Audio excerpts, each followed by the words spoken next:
Perkenalkan, aku Tiara, aku mahasiswa Universitas Teknokrat Indonesia dari Fakultas Ekonomi dan Bisnis, Prodi Manajemen. Aku dari kelas MNJ 23C dengan NPM 234111049. Nah, di video kali ini materinya tentang kepemimpinan atau leadership. Nah, ini mencakup 3 materi. Yang pertama itu definisi, yang kedua itu aspek kepemimpinan, dan yang ketiga itu ada jenis kepemimpinan. Nah, kita simak dulu nih. Apa sih pengertian dan definisi dari kepemimpinan? What is leadership? Atau apa sih kepemimpinan itu? Kepemimpinan ialah kegiatan memimpin atau mengarahkan suatu grup atau orang untuk mencapai tujuan-tujuan tertentu. Nah, ini bersifat mengajak dan pengaruhi orang-orang ya teman-teman. Nah, ada nih definisi dari para ahli, yaitu dari Wexley and Yuki berkata, leadership is the process of influencing people to put more effort into directing their energy in their task or changing their behavior. Nah, yang artinya kepemimpinan ialah proses mempengaruhi orang lain untuk lebih berusaha mengarahkan tenaganya dan berhasil untuk mengubah tingkah laku mereka. Nah, yang kedua itu kita masuk ke dalam aspek penting dalam kepemimpinan. Dikutip dari buku Edi Sutrisno yang berjudul Manajemen Sumber Daya Manusia, yaitu terdiri dari 3 aspek kepemimpinan. Yaitu yang pertama, kepemimpinan harus melibatkan orang lain. Nah, orang lain yang dimaksud ini berarti pengikut, bawahan, atau anggota kelompok. Nah, ketersediaan mereka ini untuk menerima arahan dari pemimpinnya dan akan melakukan hal tersebut. Dan dari hal-hal tersebut berguna untuk menegaskan status seorang pemimpin. Nah, yang kedua ini ialah aspek kepemimpinan mencakup distribusi kekuasaan. Maksud dari aspek ini adalah anggota kelompok tetap memiliki kuasa dalam organisasi tersebut. Mereka dapat bebas membentuk kegiatan kelompok dengan berbagai cara, akan tetapi kekuasaan dari pemimpin organisasi cenderung lebih tinggi jika dibandingkan anggota-anggota lainnya. Yang ketiga ialah kepemimpinan sebagai kemampuan untuk menggunakan kekuasaan.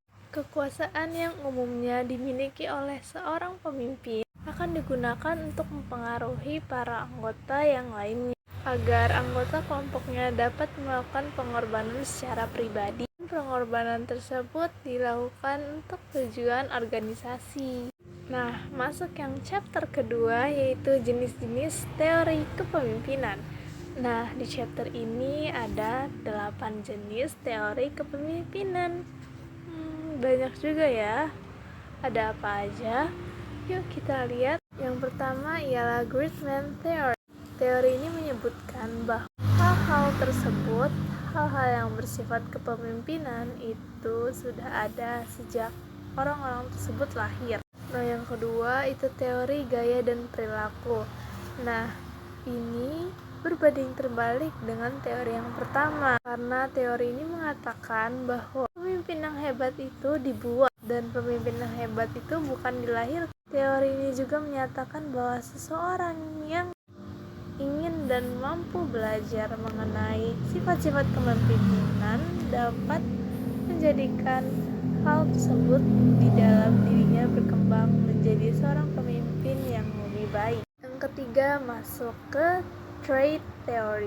Teori ini disebut dengan teori sifat kepribadian karena teori ini meyakini bahwa seseorang yang dilahirkan atau dilatih menggunakan sebuah atau suatu kepribadian tertentu, maka orang tersebut akan menjadi unggul dalam peran kepemimpinannya. Yang keempat ialah behavior theory, mengatakan bahwa keberhasilan seorang pemimpin akan ditentukan dari perilakunya, serta perilaku tersebut juga dapat dipelajari atau dilatih.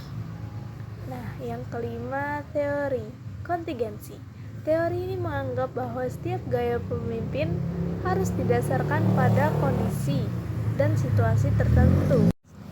Nah, yang keenam ialah teori servant atau melayani. Teori ini diperkenalkan pada awal tahun 1970-an dan diyakini bahwa seorang pemimpin yang baik adalah pemimpin yang dapat bertugas melayani, menjaga, serta memelihara kesejahteraan fisik dan mental para anggota atau pengikutnya. Cenderung terfokus untuk memenuhi kebutuhan dari pengikutnya, dan teori ini diharuskan memiliki sikap empati yang baik dalam seorang pemimpin. Yang ketujuh ialah teori transaksional, menggambarkan sebuah kepemimpinan yang berdasarkan pada perjanjian atau kesepakatan. Dalam hal ini tertentu menjadi pelaksana adalah pemimpin, staf, atau anggotanya. Perjanjian tersebut dibuat dengan tujuan mendapat pertukaran atau transaksi yang sepadan, bisa disebut saling menguntungkan, dan bentuk apresiasinya bisa beragam. Contohnya seperti kenaikan gaji, tunjangan, bonus, dan kenaikan posisi atau lain sebagainya. Dan yang terakhir, yang kedelapan, ialah teori transformasional, mengacu pada kata transformasi yang bisa kita sebut arti umumnya perubahan.